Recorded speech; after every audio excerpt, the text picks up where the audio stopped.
It's the Lonely Island and Seth Meyers podcast. Hey, Keev, do you mind if we start off this sesh with like just a little bit of gushing? Because both me and Andy have seen your movie, and not blowing smoke here. It's fucking great. It's so funny. It looks amazing. It's kind of an action movie in parts and also just a hilarious comedy. I just want to compliment you. And I just want to say that I think I speak for both me and Andy when I say, we're both really proud of you, man. That's very heartwarming. I didn't care for the film. Oh, okay. Shit. Oh, wow. Well, you know what? What's good? This is why people tune in, because controversy. Thank you, Yorm. That's very nice. No, of course. It's very good. We're all excited. Very excited. And this is kind of a special episode because we finally got rid of the dead weight, fucking Seth, we all know. And the three of us just kind of chatting about your movie and asking you some questions. Yeah. And Seth, to be fair to him, he wanted to join and his flight was just late, so he's not at a computer. How dare you defend him? That's fair. He was flying to meet up with the Bezoses on their honeymoon, right? Yeah. He loved the wedding so much. He's like, I'll give you guys a couple weeks and then I got to see you again. We got to run this back. Yeah. Seth right now is helping Jeff Bezos figure out what color he wants his cup holders to be on his spaceship. And so it's really important that he's not here. Nice. Now, is plural of Bezos? Bezos. Or is it Bezai? Oh. Yeah. Anyway, Keev, tell him when the movie's coming out. The movie's coming out this Friday, I guess Thursday night, right? There'll be some Thursday night screenings. And it was funny, me and Yorm, we were texting just before this, and I called him real quick because I was like, the movie's about to come out. This is the podcast episode that would promote it. But on our podcast, it feels weird to just do actual promotion. So that's why Yorm was starting by being so generous. But I have been doing press all week. I have genuine answers for people that would be interested in seeing the movie. But it's also a little odd to be that, I don't know, genuine. Genuine and forward with promoting a movie. Well, here's the thing. It is fucking great. Because I consider the Quaid Army my family. And honestly, it is disgusting, which leads me to, don't forget Digman's still airing on Comedy Central, which is a network on cable television. And if you miss it on Comedy Central, don't worry, because you'll be able to check it out on Paramount Plus. And I don't have anything to promote, but I am going to do a Walmart commercial soon. So be sure to check that out, guys. Oh, that's... Keev, you shouldn't be shy about promoting your big ass IP studio comedy in theaters. That's the thing you have to get the word out. Yeah, and the other thing is that I'm genuinely interested in some of your answers to some of these questions, and I'm sure we'll ask you a couple more because it's fun to actually find out about the movie making process. And Andy and I will jump in, and then anything you feel uncomfortable about, because these are going to be some fucking hard-hitting questions we can cut out. Well, thank you. I appreciate the hard hitters. I mean, what we all can speak to and have on this podcast is the feeling of when a movie's going to be in theaters in 5 days, and it isn't, a Marvel Fantastic Four where there's a certain built-in amount of people that are going to see it no matter what. But, how do you get the momentum? I don't know. So that's why it was important to promote to the Quaids a little bit right now, to be like, go see it that first weekend so that it gets a little momentum potentially. And I will also say, I've talked to many comedy people who are incredibly excited about it just based on all of the materials you've been releasing, but also in an extremely self-serving way. Everyone's really excited that it does well so that comedies do well in general. So no pressure, though. Yeah, no pressure. So but get out there, guys. I mean, yeah, that's right. Well, what do you want to ask me about it? Because you already know. Do you want me to tell you what the junket asks me over and over and then tell you my answer that I've given 20 times? No.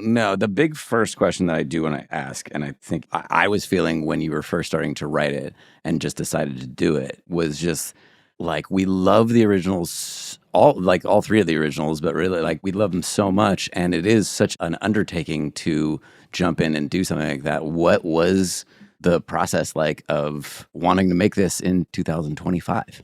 Okay. That's a genuine good journalist question. Thanks. You wrote it. I actually paraphrased it poorly. Tell us the answer, Keith. I mean, here's what I really learned that we all already knew, but in going back as super fans of Naked Gun, right? But then I'm going back and trying to be super analytical, going back and watching and going, why do I think this one works when other ones don't, right? Yeah. That was actually way more about the story of Naked Gun and how they broke down like the screenwriting of telling a detective story that has to be so easy to follow that you can put all the jokes on it and you're never confused, but at the same time not be boring, because then you'd be bored. You know what I mean? Because we know when you're making a movie that's all jokes. Yeah. It's why we were so happy to have Judd on Popstar, right? Because we were like, and he can make sure that we're making sure the story works and the emotional story works. And at the end of the day, you're just like, you only care about Popstar if you're laughing the whole way through, but you're never going to be laughing if you're confused or bored. Well, and that is truly how we had to think about MacGruber too, because like when you're quote unquote spoofing something, you still need an original story to follow. And I assume you probably learned a lot from doing Chip and Dale as well. Yeah, but almost everything from Popstar applied to this in terms of, and then MacGruber only. I wasn't writing MacGruber with you guys, but remember on Popstar how we knew the run times of every movie in the genre and how they were all under 90 minutes. And so on this, I re-looked at all of them. The first Naked Gun is 85 minutes, and the second Naked Gun is 85 minutes. Wow. And so how long is yours? 85 minutes. All right. Is that the perfect comedy length? Yeah. Yeah. It might be. And I mean, as we all know, all of our favorites, whether it's Borat or Airplane or whatever, they're all under 90 minutes. And it really is part of it. But also it was like, when I describe to you, like remind you what the first plot of Naked Gun is, it's extremely complicated, yet it feels so simple when you watch it. Because it's about like a real estate tycoon, pillar of the community, who is super rich, but also on the side is available to terrorists to come to him and pay him $10 million to assassinate the Queen of England. He's doing both. Then it's because he has sleeper cells, that like Manchurian Candidate, Telephone from Charles Bronson. But you watch it and go, the story was so, whatever. It's just the jokes. But you're like, oh my God, they have all these complex ideas being told so simply. Anyway, so in terms of your great question about taking something from the past, the main thing I was taking was figuring out how they pulled off like the magic trick of making it the way it is. And then the other thing was just, the spirit of who we all love, right? Zaz. What was your first Zaz thing you saw? Zaz's Zuckers, Abraham Zuckers, and they were David and Jerry Zucker, their brothers. I think for me, it was probably the first Naked Gun film. Was it really? It wasn't Top Secret? Top Secret's mine. No, Naked Gun, and then realizing that you could also watch Police Squad and going back and being like, oh my God, there's more. And then, yeah, you guys were more up on Top Secret before me. Top Secret was my introduction to it as well. Yeah. Just an indirect. I didn't even know there was no internet. So it was just a VHS my parents brought home that like changed the synapses in my brain. Top Secret was the first time that I found out that adults were allowed to be as funny as they are. That's exactly one of the ways I've been putting it all week when people ask me, Yorm. Yeah. You watched it at home because we weren't old enough, right? It was a VHS. Yeah.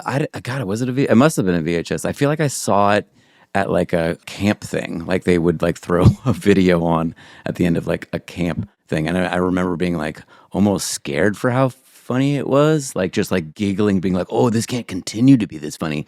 Like the fucking Pinto joke sticks out. The fucking, the guy falling off of the castle and then breaking into 1,000 pieces because he was actually made of glass. Shattering like glass. The one I always think about was the when they're on their like prone, like they're sneaking into the castle and they're in the grass and they're on their elbows and knees and really trying to stay really low. Yeah. And then it does that shot where it's tracking back. So as they track, all of a sudden a pair of boots is there and you're like, oh, he's fucked. And then he looks up and it pans into the camera, tilts up and it's just a random pair of boots. It's a camera movement joke. It's a camera joke. Yeah. So good. Yeah. And then it was just, the thing I keep saying all week is like, then it was just trying to take the spirit of the originals and honor it and bring that forward into today while also trying to just make a new movie. Because no offense to all the reboots and sequels and everything, but the ones, well, there's two reasons to not do this one like fan service. It's a fan service movie where it's just all nostalgia hits. Is one, I've enjoyed every one of those and I can't remember any of them. I don't even know all the ones I've watched because they just go in one ear out the other. They're not movies. They just are like weird fan fiction celebrations of the past. A lot of them, the way that they've been treated. How early in the process did you actually think about updating the style of the film? Because it is more of a, like, I guess, what were your references and when did you decide to sort of do a more updated, like, visual version of it? I mean, right away before that's part of what excited me was to do it. I mean, it's MacGruber style, right? Yeah. I mean, just to say the things I've been saying all week, it's because of Liam, right? Like when they asked if I wanted to do a Naked Gun, immediately I was like, no. Because when you're going to reboot or remake or do a legacy sequel, you're supposed to be finding something that you felt had room for improvement, something that was a little broken, or that was just in such a different genre, like 21 Jump Street's a drama teen TV show. And then you go, ooh, what if we made it into a movie comedy version? That's just a whole other thing. But otherwise, you're supposed to be looking for things that were made, had a good idea, but they didn't nail it, where you're like, ooh, now I can nail it.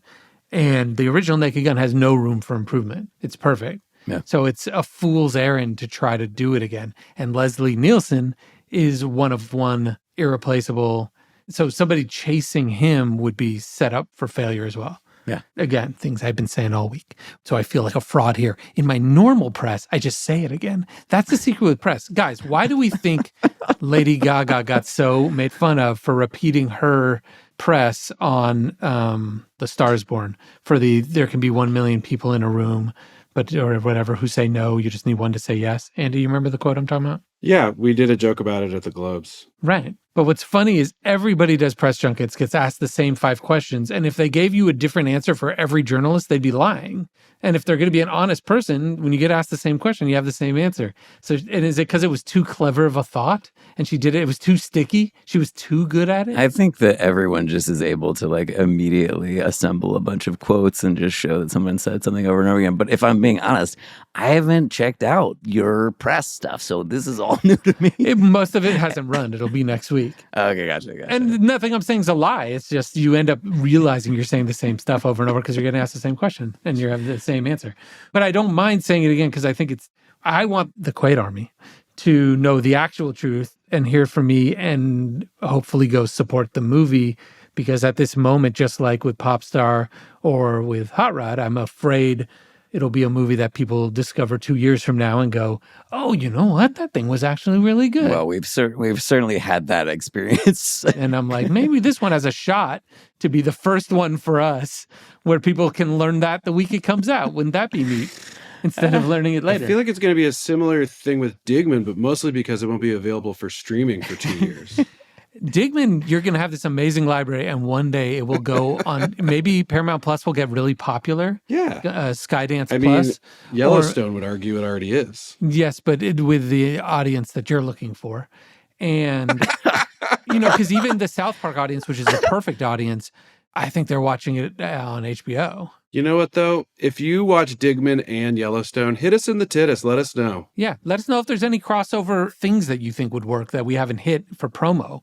Like, what would it be like for Dutton to be on the farm, but then next to him is Digman and they're talking about like horses and stuff? Oh my God. Yeah, that would be sick as hell. When I've watched comedies before, and I don't know how like everyone watches comedy, but to me, if there's one joke in a movie that I remember and I've laughed out loud at, it was kind of worth seeing that movie. This movie has so many of those moments and moments that I think are incredibly memorable. And I do want you to shout out your writers, obviously, because they're very funny guys and they wrote Chip and Dale with you.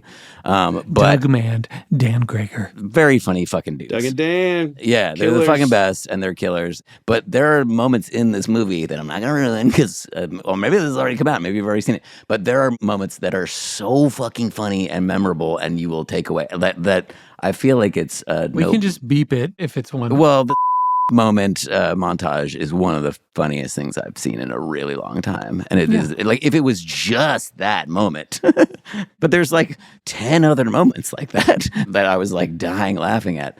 So to me, like more than worth it to see this joint.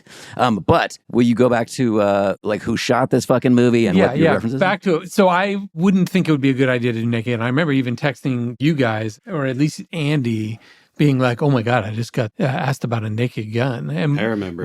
We all have the same reaction. I think a lot of fans would have, which is like, oh, how are they going to ruin this thing on one hand, but then also morbid curiosity of like, well, I need to see what they did, or what's going to happen. But it was Liam Neeson, right? They said Liam Neeson's interested, and that's the whole other thing. So this is my long-winded way of saying you were talking about the visual references, and it's all, the moment it's him, I go, oh, for the last 10 years, he's been doing Taken-style movies where he's made this iconic action persona. And there's that clip of him from the cameo he did in the Ricky Gervais, Stephen Merchant, Warwick Davis show, where he is playing Liam Neeson in quotes, but the version of Liam is nothing like the real Liam. It is a version of every one of those action stars where he's like a humorless, badass, and he comes in and goes, I want to do some improv or whatever it is. It's the funniest clip if you haven't seen it. And that was all you need to see to know he could do this. Yeah. Because he's clearly doing it in character, and he's playing so dumb without letting you know that he knows he's dumb or knows that he's telling a joke. It's all right there. And so as fans, as we all are, of the genre of noir and action and spy movies and detective procedurals, like Naked Gun came out in 1988. They were doing 1950s TV, like M Squad. Yeah. They were doing a little bit of Dirty Harry, a little bit of Charles Bronson with Telephone, and then things like Double Indemnity and stuff. There's been 30 years of movies that we have been all watching whenever we can, of Jason Statham or Jack Reacher, or, throw any others in here, but all the latest Bonds, all the Mission Impossibles, CSI Miami, whatever you want to say, there's been so much. And so if it was any other actor, they would be maybe trying to go towards what Leslie did, but Liam already had a thing. So it was already going to be different. And we can make him his son to even further separate from Leslie. But anyway, so the visual things are just the shit that me and you like, though, right? It's just 80s Tony Scott. Right? It's 1,000%. Top Gun and True Romance and Beverly Hills Cop 2. Those are the Tony Scotts. Were those ones that you and Brandon were kind of roughing? And this is Brandon Trost, who shot the movie, who has shot Popstar, and he shot MacGruber, and he's been a friend of ours for a very long time. You know what movie I kind of not discovered, but that I realized was like the perfect sweet spot was Tomorrow Never Dies, the Pierce Brosnan, like middle of his run. Oh, really? One. And it's because, remember how over the COVID lockdown, do you remember that, how me and Matt, Yeah. This is Matt Benelli-Olpin, who originally lived as our fourth roommate with the three of us and is from Berkeley and He was Oakland. kind of original Lonely Island. It was certainly in like original Lonely Island videos with us. And just to remind the audience, directed The Last Two Screams and Ready or Not with his buddy Tyler. Radio Silence. Yeah, that's their director team name. Mm-hmm. Me and him started watching every James Bond movie in order from starting at the first one. Do you remember we were doing that? Yeah, and was that to make me and Andy jealous that you were like better friends with him now? Or like, why did Well, you you live in New choose it? York. Okay, well, and yeah, it's never you could easily do available. it simultaneously. Okay. I was jealous for sure. He did join us for one, but it wasn't a Bond. What did you join us for, Andy? I couldn't tell you, but I do remember. Okay, well, anyway, you made us jealous, and then... I think it was a Dirty Harry. Was it the first Dirty Harry? Or Oh, was yeah, it was Dirty Harry 2. Yes, it was so fucking good. Was it the first one? Yeah, the first one. So me and Matt watched every James Bond movie in order. And when it got to Tomorrow Never Dies, it was like when the old way jumped forward. It became a modern movie. Like even the surround sound on my TV came alive. Yeah. And all those movies were shot on 35 millimeter, but before you could color time them in a computer and like crush all the blacks. So the atmosphere is still there, but they're gorgeously shot. They look amazing by today's standards, but they also give you a hint of nostalgia. They make you feel good in the way. That's what those Tony Scott movies do, and that's what Tomorrow Never Dies was, just kind of right there. And then the more modern ones that are obviously incredible in terms of how they look and are is Casino Royale and like Mission Impossible Fallout. So we would look at those, but they were slicker than we knew we could accomplish with our time and our budget. And they were even just a teeny bit slicker than we need to do. Because we were talking about how, like, you look at John Wick or Taken, they look really good. Like, John Wick is specifically incredibly shot, but it's so shadowy and dark, I don't think it would help a comedy. Is that what you mean by the lightness? Like when you compare it to Tony Scott, is it just you can see more of the frame in Tony Scott stuff that that kind Yes. of relates to? Gotcha. Tomorrow Never Dies, you can see everything all the time, yet it still is very clearly a big blockbuster action adventure movie. Right. Whereas when you get into like John Wick, you can barely see things half the time in a really artistic, cool way that would feel suffocating in a comedy, I think. That's funny because I was just doing color on our. It was the exact same thing of uncrushing the blacks just a little bit. That just means the compression and how deep the actual blacks The contrast, are. basically. Yeah, it's just a way of saying contrast, I guess. But doing the same thing where I just wanted to see some detail in the shadows, basically. Yeah, I went the opposite way. The way actually Andy always wants us to go more of. Like whenever we're in color correction on anything we've ever done, Andy's like, It's too dark. You're making it too much. Andy would have loved color correcting this. It's the first one where I was you in there. And we were just like, no, lift it a little bit. Lift it. Yeah. Allow more smoke in the air. Allow me to see everything a little more. I want like the creases in his jacket. Because I was just trying to give you that nostalgic feeling while being super modern so that it just feels good. In a way, I think that actually relates to your writing process of like you being able to see everything actually helps the audience just sort of like feel comfortable. Exactly. But we don't want it to look like just some shitty overlit comedy that has no point of view. Yeah. We want it to be a noir, spy thriller, whatever you want to call it thing.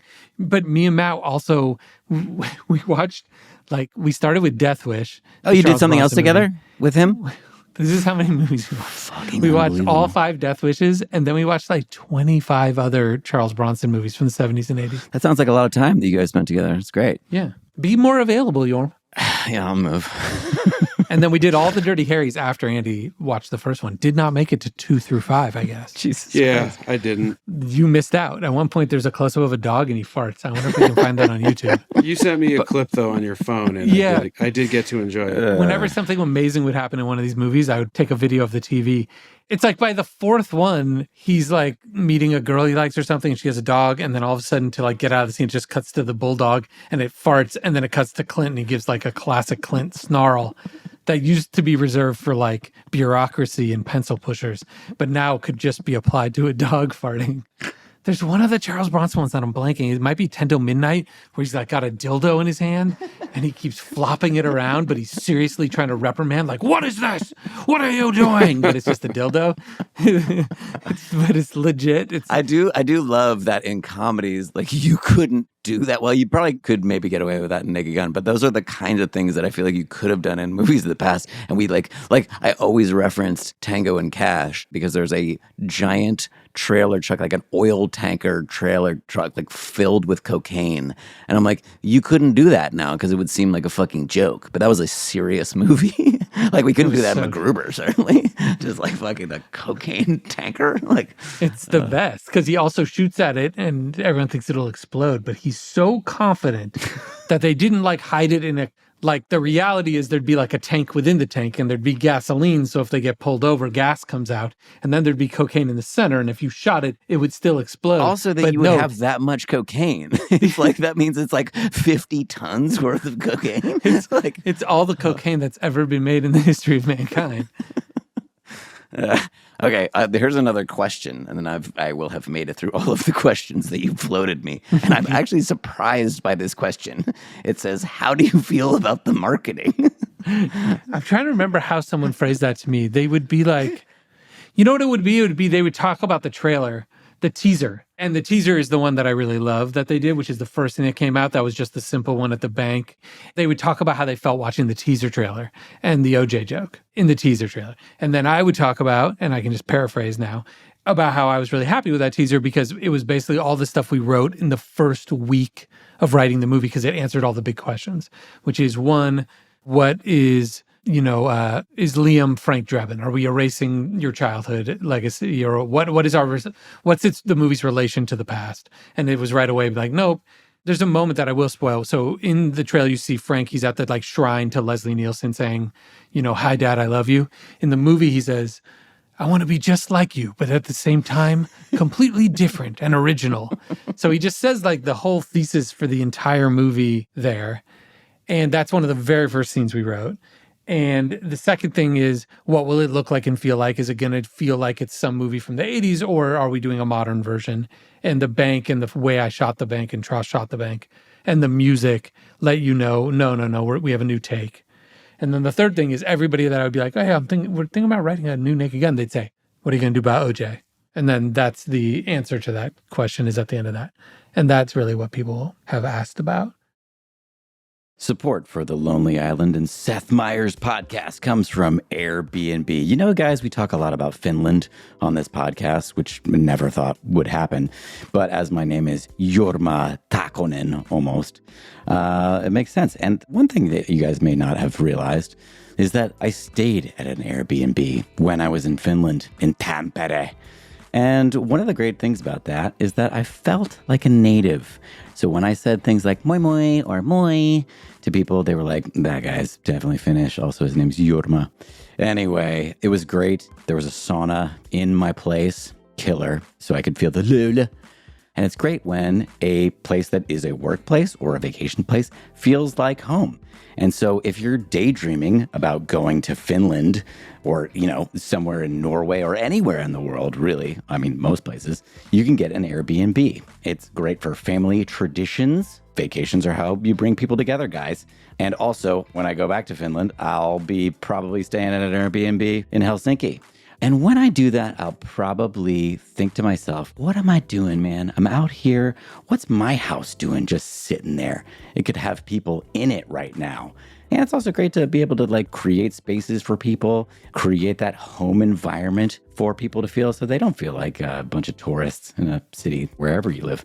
Anyway, it's extra income that can support more travel or life goals, whatever you want to do. Your home could be worth a lot more than you think. Find out how much more at airbnb.com/host.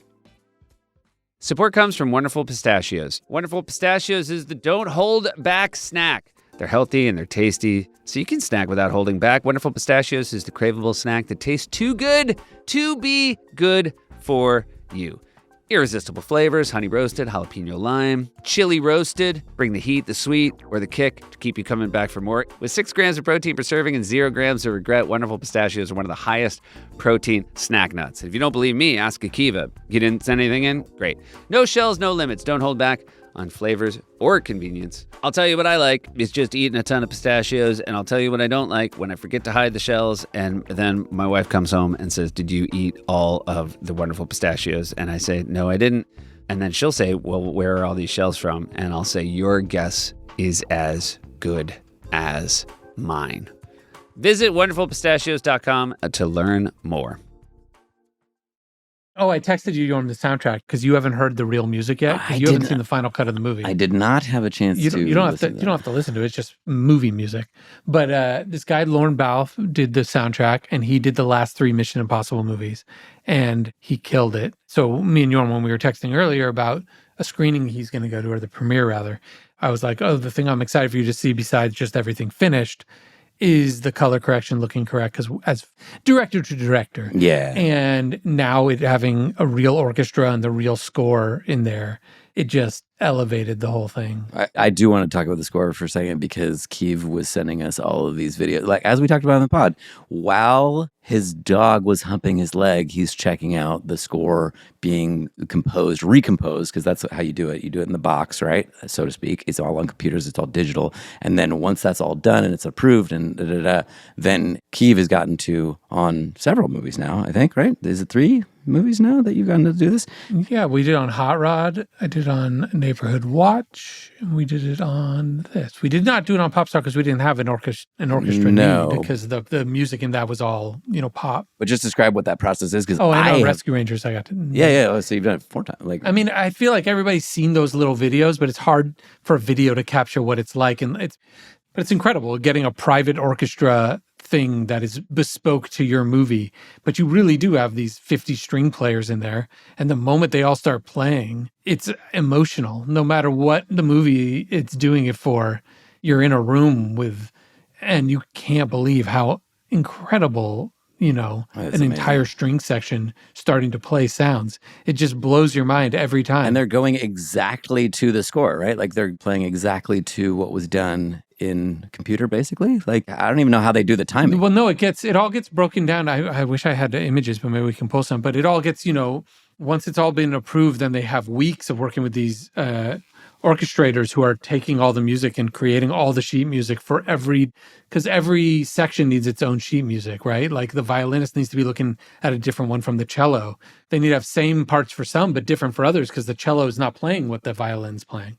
So it's this huge, there's the amount, it looks like an SNL table read. The amount of papers, it's just stacks and stacks and stacks because everyone needs these giant sheet music for every cue in the movie separately. How long does it take to record an entire score? For a movie like this, that's a short movie, but has a lot of score, it's 2 days. And I think we did 2 days on Hot Rod, 2 days on Rescue Rangers. I think it's pretty standard for one of these, for a Chris Nolan 2 hours and 30 minutes, I would have to ask, but I'd imagine it would need to be more than that. Follow-up question. Can we show the video of Virginia, your dog, humping your leg while you check out the score? I'll have to revisit. So that one they did this in LA at the Eastwood stage. Speaking of Clint again, I think he actually donated a bunch of money to Warner Brothers to save a giant, because these stages are getting torn down because they take so much real estate that they get changed into office buildings. And this is one of the few remaining classic LA one where, thousands of your favorite movies' music have been recorded in.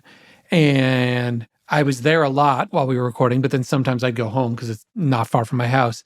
And then I had a live feed on my computer. And Andy came over and I'm listening to the brass recording classic, like Naked Gun themes. And I have a live feed where I can give a note or do anything back. And yes, the dog came up and started humping my ankle to Andy's delight. Probably turned on by the theme. Yeah, the jazz got her going. That's understandable. So you're kind of saying that the theme to Naked Gun is like sex music for dogs. It's burlesque for dogs, yeah. Don't put it on your house, unless you're ready for things to get very weird. The theme song for Naked Gun is burlesque for dogs. I feel like it could be the title of the episode. Right. All right. Well, thank you guys for talking about Naked Gun this much. But I do feel like after Seth sees it, maybe we could do an episode that is just all spoilers, where we can actually talk about the movie itself. And I feel like I've made my case to the Quads. To the Quads? About trying to get some momentum. Yeah, Quads. See that shit, Quads. Or it'll just be another Hot Rod pop star in our caps. But it's up to the Quads. As everyone knows, they're a lot like the Swifties. They can move the election. Oh, man. Anyways, I've done my due diligence. I did text Liam and Pam to send me a voice note, and they didn't do it yet. So mainly I've just been stalling the whole time, hoping to get a good one. Hoping you were going to get one in real time? Yeah, but it didn't happen. We'll see if that happens by the end of this episode. Okay. By the way, I could just riff you one out real quick. Ready? Yeah, are you Yeah, Liam? do it in Liam's voice. Eva, it's Liam. I wanted to just say you're the best director I've ever worked with, including Steven Spielberg. In my opinion, compared to you, he's a piece of crap. Okay, I gotta go. I can't wait till some clickbait thing is like, Liam calls Spielberg a piece of crap. just takes that as real. I mean, they might as well write it up because it happened. It just happened. IRL. They say crap a lot over in Belfast, and so Yeah, they're always like, you chose words that sounded very Belfastian. Yeah, exactly. Let's go to the pub and crap. That guy's from Belfast. What a cool fucking dude. Okay. But anyways, they have their marching orders. They know what they're doing. Let's just not worry about. And buy your tickets ahead on Fandango so other people saying, "Oh, I better buy my ticket now because the seats are filling in." Oh yeah, do This that. guy loves Fandango. Do that shit. Listen, the guy from Fandango, who is like their head guy, not a reviewer or something, but somebody saw it early and wrote to the studio like about how much he loved it. So I'm a Fandango now, man. I'm a Fandango now, man. I'm a man who loves Fandango now. Do you think every time somebody uses the website Fandango, the band Queen gets a residual? Yes. God, that's such a tough question. Yorm, that was a big, exhausted, exasperated sigh because you were thinking about it so hard.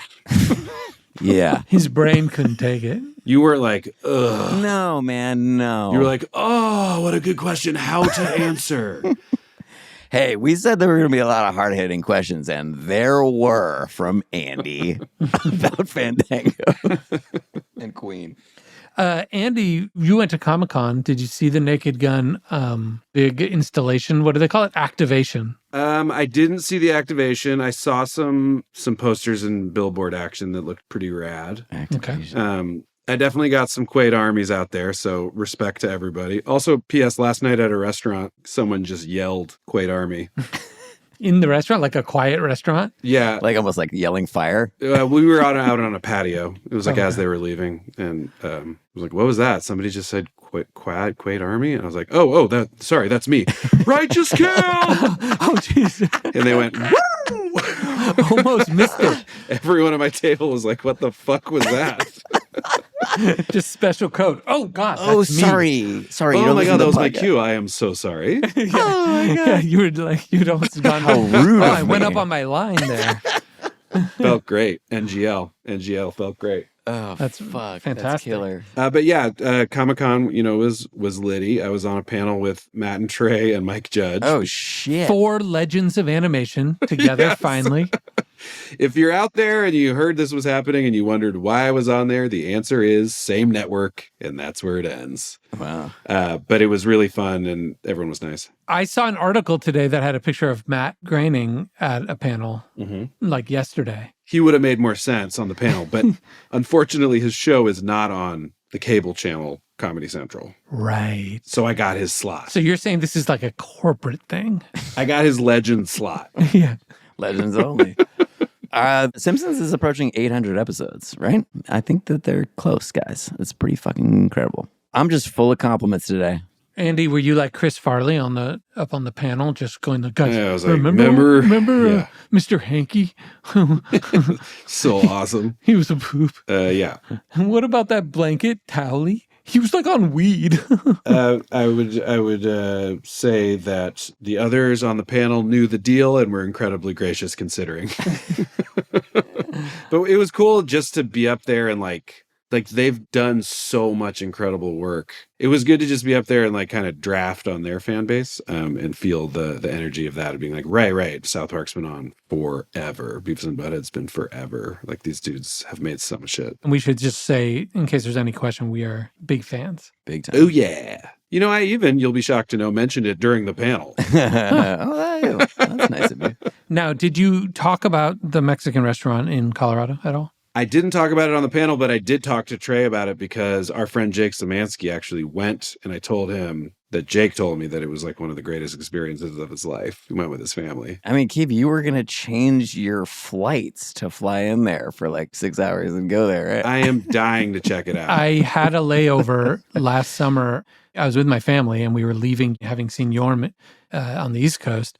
And because of the airport we had to fly out of, because we flew out of the one near you, it doesn't have nonstop to LA. And it already was stopping in Denver. Yeah. And I was like, oh my God, it can happen. This can be it. And I did, we are not close with Matt or Trey, but they are always very nice. And we are just such huge fans. And I just reached out to Matt cold and was like, dude, how do I get in? Because this one was really hard to get in, or maybe it still is. And he was so nice, hooked me up with the manager, got it all set up for me.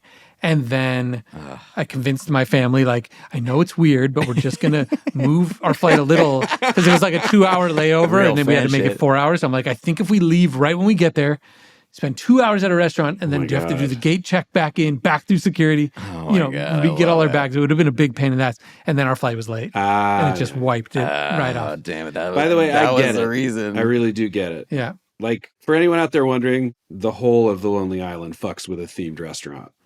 I mean, I've looked at the like YouTube videos of people going there. Casa Bonita, Yes. if we haven't said the name yet. Straight up cliff diving inside the restaurant. Fucking incredible. I won't say who it is, so it's not name dropping on here, but we have another friend for their birthday just took the entire family from LA to Denver, caught a Dodgers Rockies game, went to Casa Bonita, stayed at a hotel, and then came back to LA.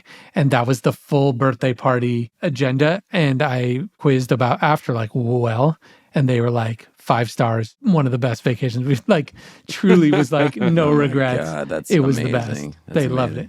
amazing. To shout out Matt Stone for a second, he gave me one of the best cuts in an early version of MacGruber. And I will always remember how quickly he was like, no, go from here to here. And I was like, oh, yep, that was fucking smart. That was the end of my story. It's a good person to be able to show things to and get advice from. Yeah, we didn't get into it, but I will say I've maybe learned more about editing and brevity from the South Park dudes than even comedy, which is saying a lot because they're easily some of the funniest to ever do it. But when we like started looking at song length for pop star and even shorts and stuff, we'd be like, what are the song lengths in the South Park movie? And they're all like under 2 minutes. And I remember realizing they were so short and having our minds blown because they pack so much in. They're like jokes, story, and it sounds good and flies. And you're like, fuck, they're not wasting a second. Their efficiency is maybe all-time best. Yeah. Yeah. And by learn from them, you mean learn just from their work. Just from watching it, yeah. Yeah, 100%. I wonder what the runtime on that one is, going back to our conversation about the pop star and about us knowing that these kinds of movies are the best when they're so tight. Dude, 81 with credits. Yeah, that shit flies. That's amazing. Yeah, it's so good. But there you go. Yeah. And that's why those songs, it's like you're getting a 2-hour movie in 81 minutes. So everything has compressed. Yes, so everything's it's so so cool. fast and entertaining. So those songs are a minute 45 instead of 3 minutes because everything's going at that clip. Dude, the Team America sex scene and the vomit scene, I was doubled over in the theater, and I just remember it so well because my mother-in-law was sitting next to me and being like, I don't know if I can laugh this hard. Like, I was like almost gonna it felt like I was gonna cough up a lung. I was like, I don't think I should laugh this The hard. throw up scene in the alley. I think I saw that with you, Keeve. Is that possible? Yeah, for sure. You gave up on life, didn't you? Or whatever it is. Yeah. It's the only time I can remember being in a movie theater where I was laughing so hard that I actually took a knee. Like I was out of my chair. Yeah. I was like leaning forward, laughing so hard that I was like, oh, I have to like brace myself. And I put a knee down like I was about to give a pep talk in a football game. You gave him a life, didn't you? And the way that they like the music comes down, and then when he starts throwing up again, the music comes up full blast again.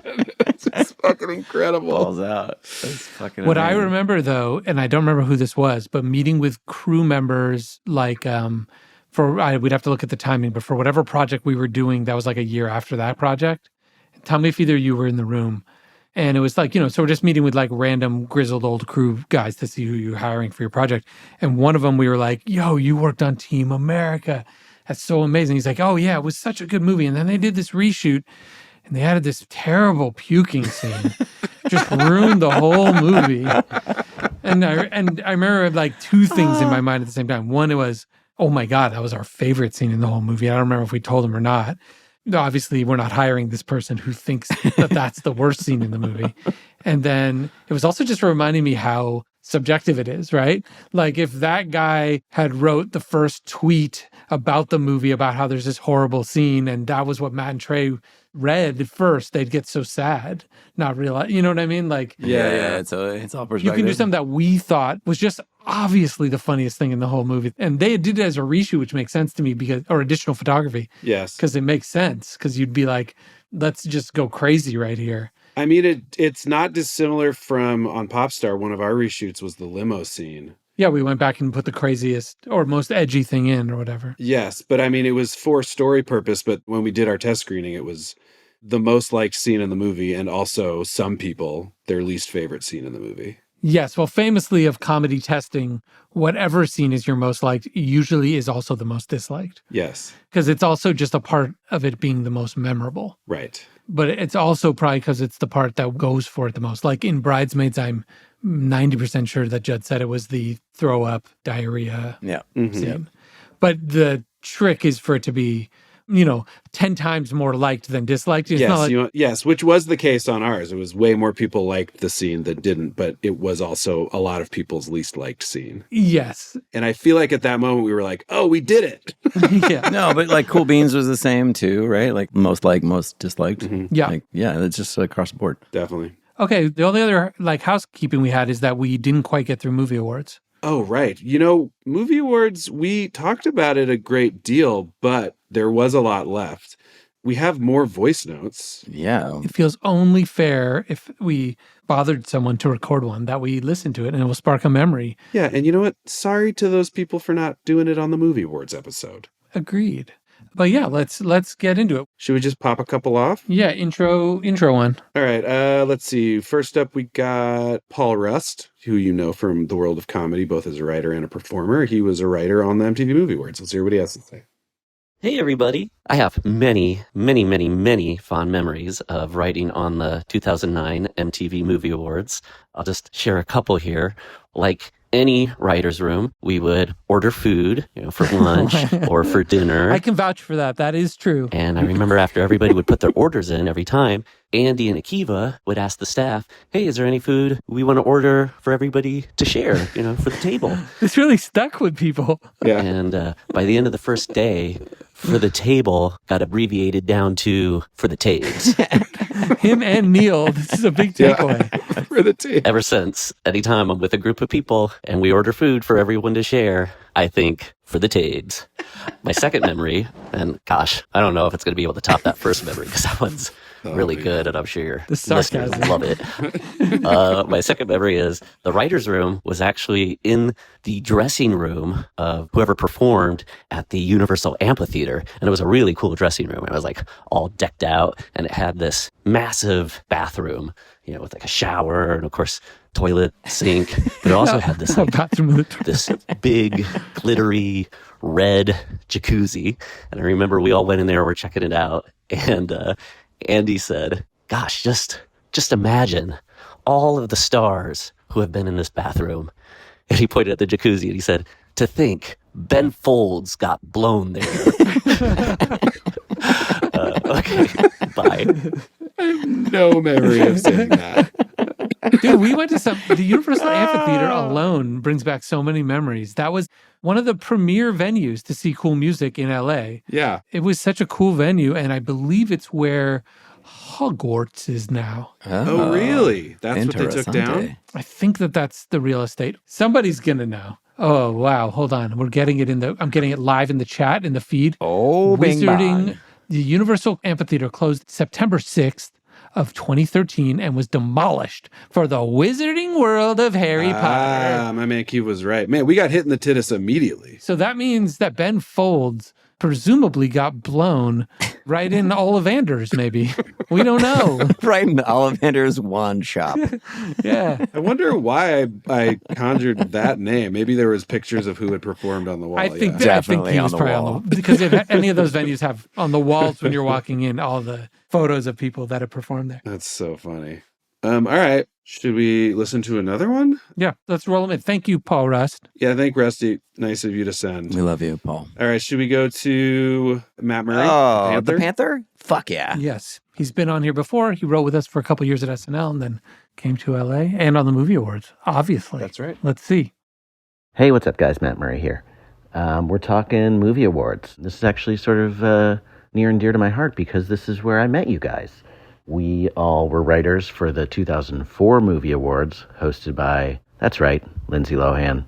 And I remember thinking like, oh, who are these dudes? They're my age, and we all listened to the same music, and we all skateboarded. And I was like, these guys are awesome. They make these awesome shorts. And you guys were my friends from day one. And then we all came back the next year, 2005 Movie Awards, when Jimmy hosted, and that's where you met Higgins and Jimmy and Shoemaker and all those dudes, and that's when you got hired at SNL, despite my, I guess I would say, strenuous objections, but that's okay. So yeah, flash forward to 2009, they asked Annie to host, again, over my objections, but you know what? It's okay. And I don't remember too much from the show. I remember you guys had already done so much by the time I got there. I think you already had the idea for Cool Guys Don't Look at Explosions, which to me would rank pretty high on the SNL digital shortlist. I think that could have easily just been on SNL and been one of the all-time classics. That's nice. I helped out on the opening film, which I remember that was the year of Slumdog Millionaire, which had a scene where a guy jumps in a big old pile of poop. So that really wrote itself once we had that in our pocket. The only other thing I remember from that show was there was that bit with Sasha and Eminem where they pretended to get in a big fight, which was itself a reference to something that I witnessed when Jimmy hosted the VMAs in 2002. Triumph, the insult comic dog, sort of accosted Eminem, not planned, and Eminem did not take it well. And I remember because all the writers were in a sort of a green room, and after it happened, Eminem and his entourage just sort of stormed in, and like they were like, "You guys got to get out of here!" And he was like freaking out and melting down. And I remember it being very funny because Smigel was there, who we all worked with at SNL, voice of triumph. And I remember when it was happening, Eminem and all of his friends like got up and stood up and got in Triumph's face, and they were like, "Hey, knock it off!" But they only talked to the puppet.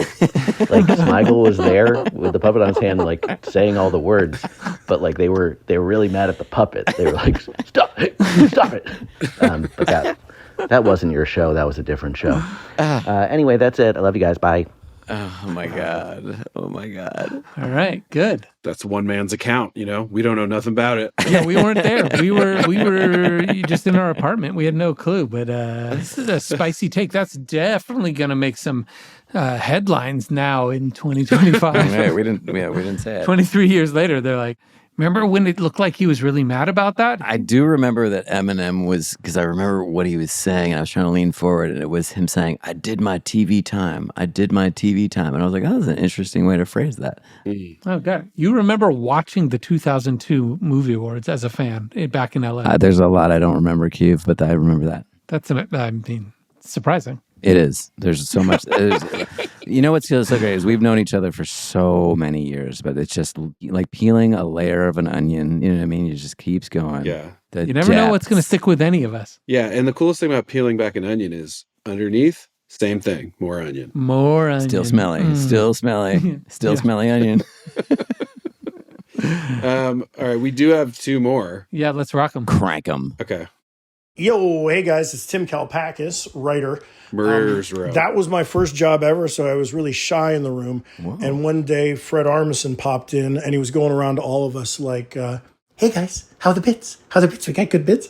And in front of all of you, I answered him earnestly, and I was like, "Yeah, Fred, oh, we got great bits, Fred. Oh, it's going to be a great show." And I realized Fred Armisen doesn't give a fuck about the bits. He's just being Fred.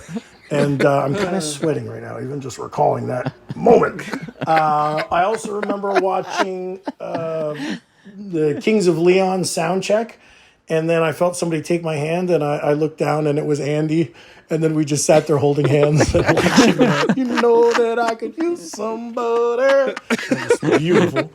And also, lastly, there was a joke we kept repeating around the room. It didn't get in, but Paul Rust pitched that Andy would be standing on stage, confused, looking into his hand and say, "Huh? That's weird. It says that my next presenters are here? Oh, never mind. Sorry. I thought that the L's were H's.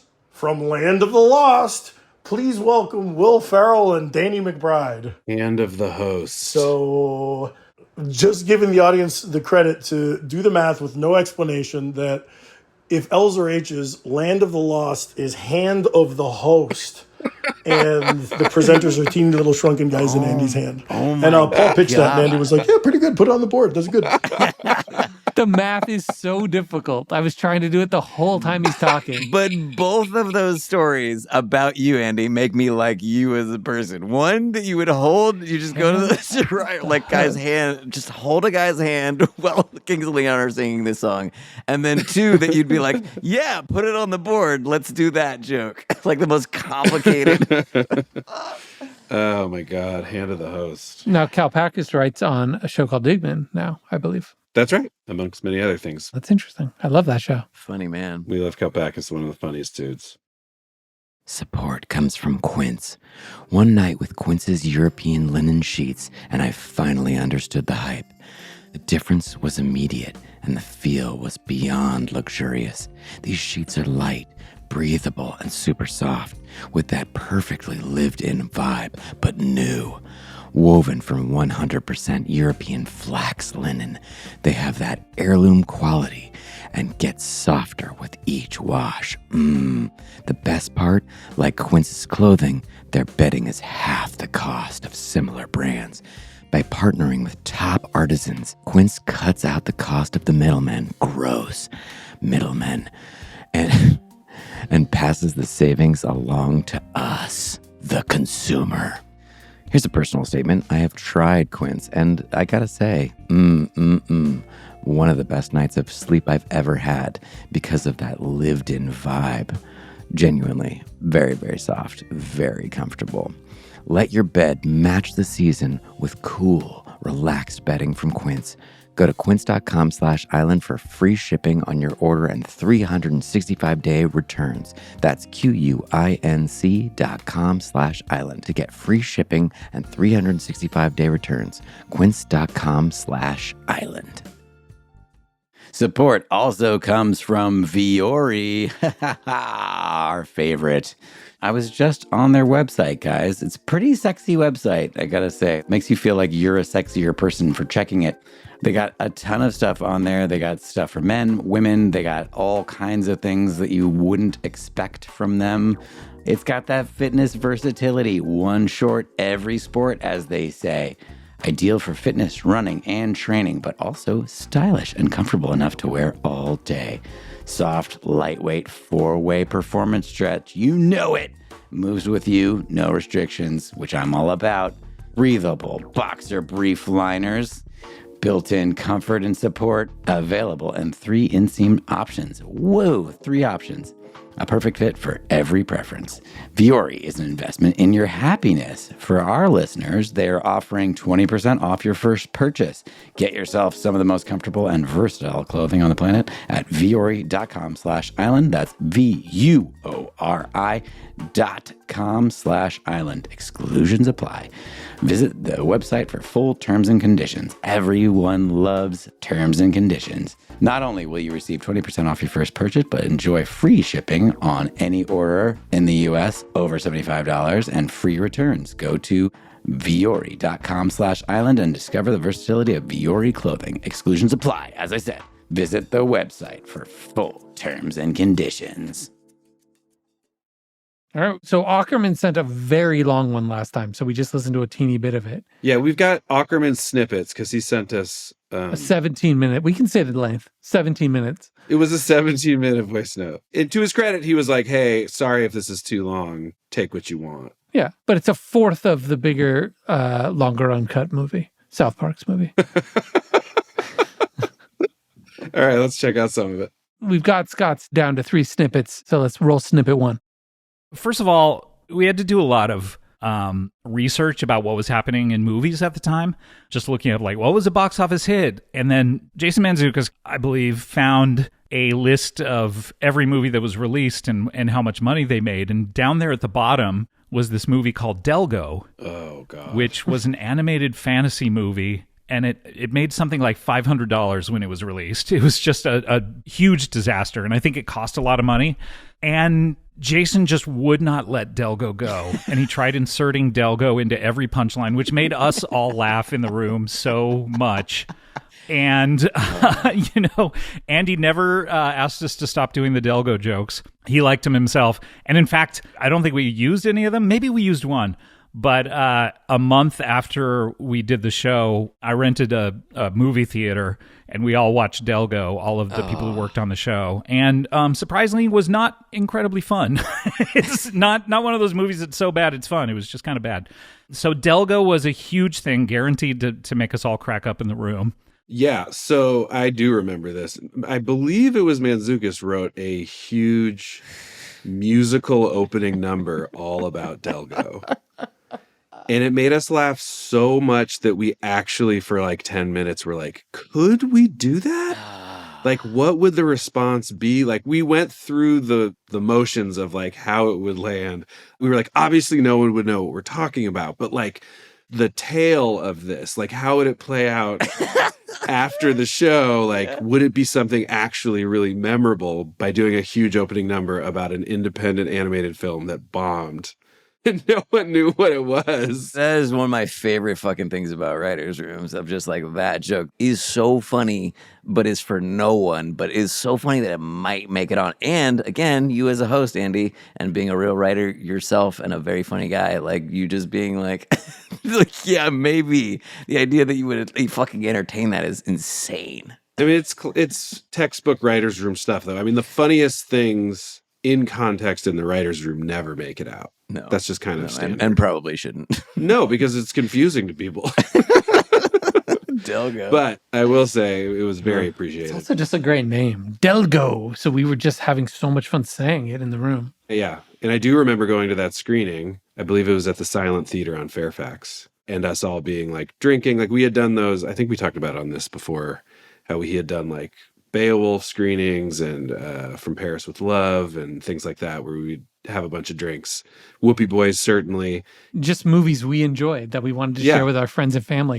And we thought Delgo might be one of those. And I think about halfway through, everyone was like, this doesn't have quite the right energy for what this is. No, it was a For stinker. a bunch of drunk writers. Yeah. Andy, quiz. Do you remember where you lived during the summer? And do you remember where I lived during the summer? Oh, no, but you didn't. Did you stay in LA all summer after the movie awards? I think I was staying at the Sunset Tower Hotel. But then after, did you go back to New York? I don't know where you were all summer because I know where I was because of MacGruber. I don't know where I went after. Do you remember where I lived? Was it in Justin Long's house? Yeah. And I just wanted to give a shout out because I don't really know Justin Long almost at all. Oh, I loved going over to that house, though. They had a cool pool. Exactly. And I had met him with Jonah Hill because they were longtime friends. And we had a couple nights where we had gone out and had drinks and stuff. And he was always super nice. And at some point, something came up where I was like, oh, I'm going to try to live in LA somewhere. I don't know where. And he's like, I have a house that I just emptied because I'm about to put it on the market. But the real estate agent told me to put it on the market in September. So it's just sitting there for 2 months.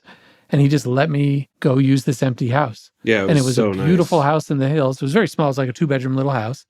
I had to rent furniture from like a business rental furniture place. All right. And so I just rented a few things, but had a pool in the Hollywood Hills for 2 months, courtesy of Justin Long, no rent paid. And I don't know that I've seen him since in 2009. Anyway, shout out Justin Long for the hooks. Yeah, I mean, I thanked him afterwards through text messages.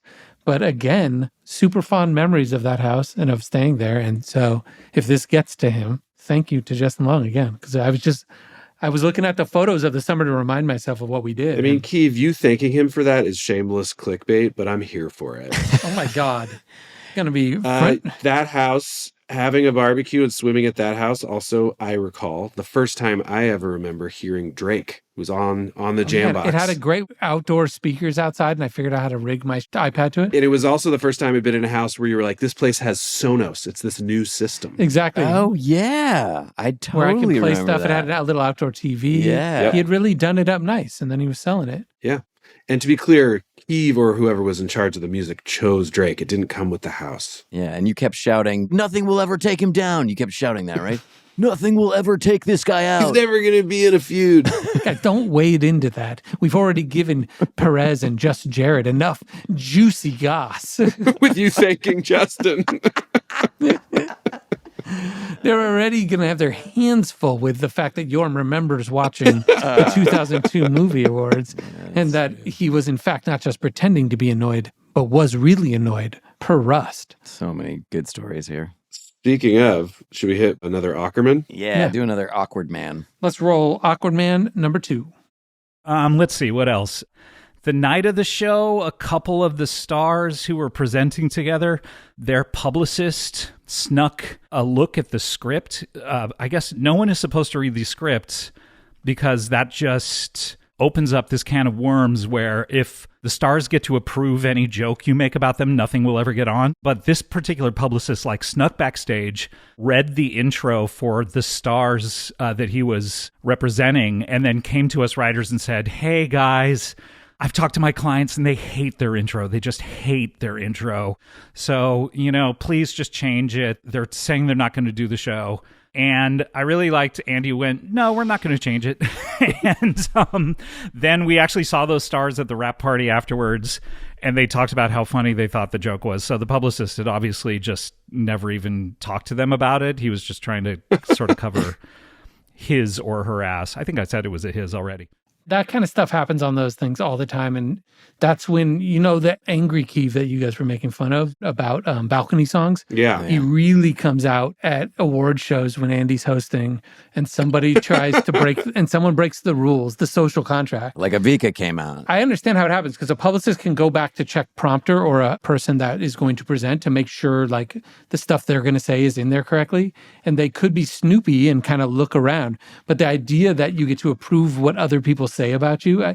Like imagine everyone at the Golden Globes going to Ricky Gervais beforehand and approving the jokes he's about to say about their people in the crowd. The whole system of comedy will collapse if people are shown jokes making fun of them before you say them. Like, that is not how it works. But there's a lot of people who attempt it every time at these shows. I would also say there is a thing that goes on at a lot of award shows where if a joke is particularly harsh, sometimes the host or the writers will directly reach out if they know the person. You know what I mean? Yeah. Like, I've definitely reached out to people directly to be like, hey, just FYI, we're doing this joke. And they'll be like, oh, okay, got it. Like, it's nice to get a heads up. Certain times it makes more sense than other times. Well, you certainly don't want to get like blindsided and then be standing out there trying to read lines angry. Like if it's a joke that's going to make you angry.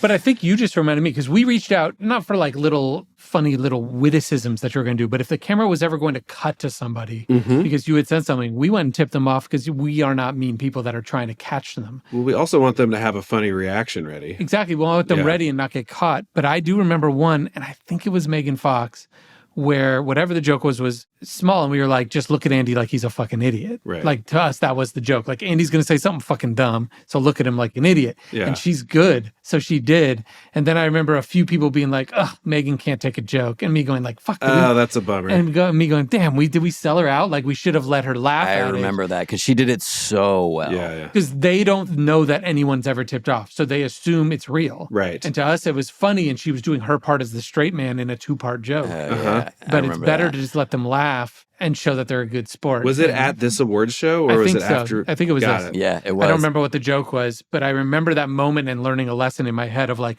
right, don't do that. We still could have tipped her off and let her choose her reaction, but giving her the direction to play. Well, she came to SNL like right after that to host the next season. So I think that's our next episode. Yeah, I'm sure we got to apologize. But yeah, sorry, Megan. It wasn't like terrible or anything. And No. But yeah, there's so much judgment on every single second of those shows. It's crazy. Exactly. Yeah, it was fine. And we did 2 shorts with her. That'll be the next episode, I think. But that did just bring back that memory. All right, roll our last Ackerman clip, please. We all, saw that Eminem Bruno thing, and we all thought like, oh, funny bit. And we didn't know anyone was trying to pretend it was real. And I think, Andy, you said afterwards, after this whole thing blew up, you said, yeah, if anyone had asked me on camera after the show about it, I would have said, yeah, it was a really funny bit. Yeah. We saw it at rehearsal. So a friend of mine called me the next day saying, was that staged? And I was like, yeah, of course it was. And I wrote on my blog about the experience of working on the show, and I put up some jokes that we had cut and all sorts of stuff.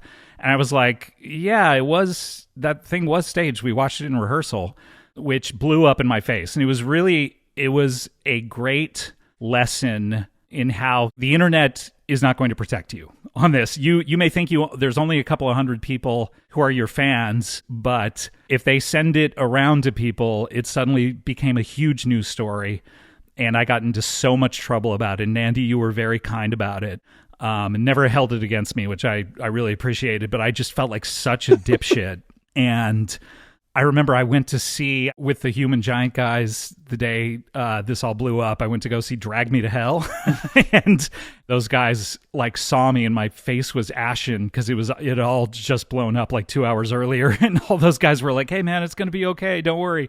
It was like one of the worst things to happen in my career, where it just got spread. It spread like wildfire throughout the internet and got on major news sites, and so it was a terrible experience, and it is one that keeps kind of being repeated in a way. Like, you'll think your podcast is just some sort of niche comedy podcast that only fans listen to, and you offhandedly say something, and then it becomes like a news headline. It happened a few times on Comedy Bang Bang, and it's one of those huge lessons you have to learn of like, oh yeah, don't ever talk about any project you're involved in with that much detail without it getting cleared by anyone first. Oh, fuck. There you go. Yeah. We're going to learn about this Justin Long house stay. Oof. You beat me to it. Fucked up. What is his response going to be, Keeve? That's what I want to know. But yeah, no, I do remember that all happening. And I remember Scott being like mortified and being like, I didn't think anyone was going to read that. And all of us being like, yeah, I would have expected. But it became like a global news story, or at least country. Man, Andy, I think you came off as kind of a hero in your hosting duties. You protected your writers from patter. Held their hands through a spooky Kings of held Leon hands song. and fucking were nice about an internet blow up. Well, they're all very nice. For the people who don't even know what he's talking about, so they were kind of recreating the Triumph moment, only now they were in on it. I think we're safe to say 20 years later. Maybe not. Maybe this will be a huge headline that it's still not real. But it was Bruno kind of dangling from the ceiling dressed as an angel with wings. And then it's like the wiring is almost malfunctioning, lowering him too much. And he ends up upside down like in a 69 with his crotch right in Eminem's face. And Eminem gets really pissed. And it was awesome. Yeah. But I agree that for people that know how bits go, you go, I mean, it didn't look like it was an accident. What it looked like was that Bruno was pranking Eminem. Yes. And that it would have been a surprise to Eminem. And then Scott's slip was letting the world know that, oh no, Eminem knew it was going to happen, which is a slip. And they did a great job of it too. They like threw Sasha and he was like swinging around, dangling on the wires, and he had like funny zingers to say, and it all worked really well and went crazy. And it was a red hot news story after. Yeah, it's also funny, which happens now, we know at every award show, but we are so new. It's like we worked so hard on your thing and all your bits, and we're so proud of the show we had put together. And then Sasha correctly goes, I have a place to try to make, I'm going to try to get the biggest story of the night, and did. Yes. But it was also a little like you see the next day and you're like, oh, right, that's how you win one of these things. You don't do all the work. You work really hard at one thing and come in and try to steal the show. Like, that's if you want to make a splash. That's how to use this as a thing. Well, Sasha always has been really good at doing that when he's on a press tour for his projects. All right. Well, those were some wonderful voice notes. Thank you to every one of those writers and friends who sent them in. Oh, wait, I had one movie award related correction. Oh, dear. One correction. So we talked a ton about the promos that Jason Carley, I incorrectly said directed. He was the writer. There was a guy, and as soon as he said his name, I was like, right, Aaron Stoller. Oh, yeah. Let's give credit. We were all complimenting how they looked, how they were directed, how pro and awesome they were. And Aaron Stoller was the director. I hope he's doing great out there. We haven't seen him since or before. He was a person we met for that. But a lot of times you go do these things and you meet the person of that day and leave unimpressed. So props again to him for us to show up somewhere and be super impressed. And doing such a great job. Yeah, thanks. And then there was also one that Seth sent us. This was a comment on last week's episode that I'll read. This is from @Patrick Clanton. It's a YouTube comment, it looks like. This is kind of random and unrelated to this particular episode, but I'm in Moulin Rouge on Broadway, and Wayne Brady joins our cast tonight. The other day, during rehearsal, I passed by his dressing room while he was on stage, and, like a boss, was blaring from the room. Turns out, it's his ringtone. Just thought you Quades would enjoy knowing that.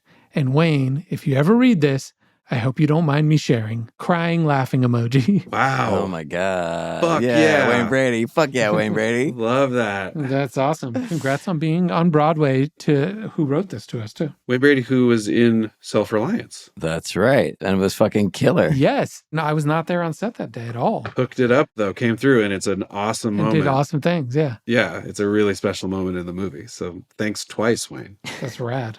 Jeff, you have one comment we got a lot of about the movie awards. All right. Why don't we end with this last question about the movie awards? Oh, this is another correction from, I guess, multiple Quaid Army weighed in with this. Jeff is telling us what Andy is doing in Pommel, the Bobby Brooks story, is technically vaulting, not pommel. Oh, yeah, obviously. Because pommel is what pommel horse guy does. It's with the two handles where you're going in circles and stuff. Yeah. This is a vault. Oh, how embarrassing. But that's why I wondered what the actual block that you kiss is called. Because we were like, you kiss the pommel. But I was like, I don't think he's that's called vaulting a off pommel. a pommel, but he's not performing pommel. You think that's called know a what I pommel? mean? I bet you that also has a different name. What if he's in love with a character named Pommel, who's a pommel horse? That's my only pushback. Yeah, we don't see the whole movie. We see a clip. Yeah, so... Oh, right. Yorm has a hell of interesting question. This guy also might be really good at pommel horse, and now he was doing the vault, and he kisses the vault. Could easily be that it's a romantic comedy about a man who's in love with a pommel horse and whose name is Pommel. Right. That was how I interpreted it. Yeah. this is really judging a book by its cover kind of situation. Like, you saw 30 seconds. You don't know what the movie's saying it is or isn't. You have no clue. Exactly. Yeah, I mean, I'm looking at like a still from the Olympics, and it's definitely not a pommel horse that you vault off of. No. We just used a pommel for the vault. No, I bet you we used a vault for the vault. No, but doesn't it have handles on it? No. No, a vault is a different thing, I think. No, so we just got the event wrong, straight up. Yeah, That's straight up. it, Yeah, yes. you guys were definitely wrong. I wasn't involved, so I wasn't wrong. Well, not us. Aaron Stoller, the guy I just gave all the credit to. Yeah, Aaron Stoller, who we immediately shouted out, and now we're throwing him under the bus. You fucking blew it, buddy. You're going to get the credit. You're going to get the blame. It should have been called Vault, the Bobby Brooks story. Vault. Sometimes you show up and the guy just fucking blows. I remember getting pissed on the day. God damn it. Our legacy is ruined, and it's all thanks to Aaron Stoller. On the day, I remember coming and going, that's what you think a pommel is? My man, one day we're going to talk about this on a PCast. You're getting ripped 16 years later. We're going to sit on it till then. We're going to just passive-aggressively stew about it, and then we're going to just rip you. Doing. All right, we've gotten to the end of the show where we always talk about what's on your Kindle. Andy? What's on your Kindle, Yorm? You guys go first. We go first. I've got the book by Andy Weir, I believe, that Phil and Chris just made into a movie that they're still editing, that I'm blanking the title of. But I do have it. But I have it in my physical Kindle, which is just one book at a time, printed out on paper. Project Hail Mary. Good. Project Hail Mary. Well, I'm a populist, so I'm just reading The Let Them Theory, Sunrise on the Reaping, Onyx Storm, the deluxe edition, obviously. Oh my God. And Big Jim Begins. This is top 5 New York Times bestsellers. Top 5. We gave him enough time to do some Googling. What's up, dude? Nothing. After Andy's done quibbing, he's on the NYT website. He clocks on over to the bestseller list, make sure he's got all the toppies in there. Oh, Keeve, thanks for bringing it up. I did get Queen Bee clean today. Oh. Everyone thought they were going to get out of this without me talking about it. We've definitely made it to the end of the show then. Yes. Well, we didn't want everyone to just sign off after hearing you about had it to at wait the for top. that But one. yeah, I got it today clean. Seth didn't. It felt great. I was happy. I let out a little yelp when I got the last word. I was all, Oh my God. I can just picture fucking Seth in his little fucking space pod with Jeff Bezos right now, just like kicking himself. just like, God damn it, there's 4 pangrams? All right, gentlemen. This was how you say so. Hey, you know what? Go see Naked Gun, and loved talking to you guys. It's really nice to see you. Bring your sons, bring your daughters, bring your parents. Yeah. 4 quad. That's what you call 4 quad. All right, homies. Love you. Love you guys. Later, Quades, right? Well, or it's going to be Arnold. Then he'll also say it. He'll say it? Yeah. Later, Arnold. Later, Quades.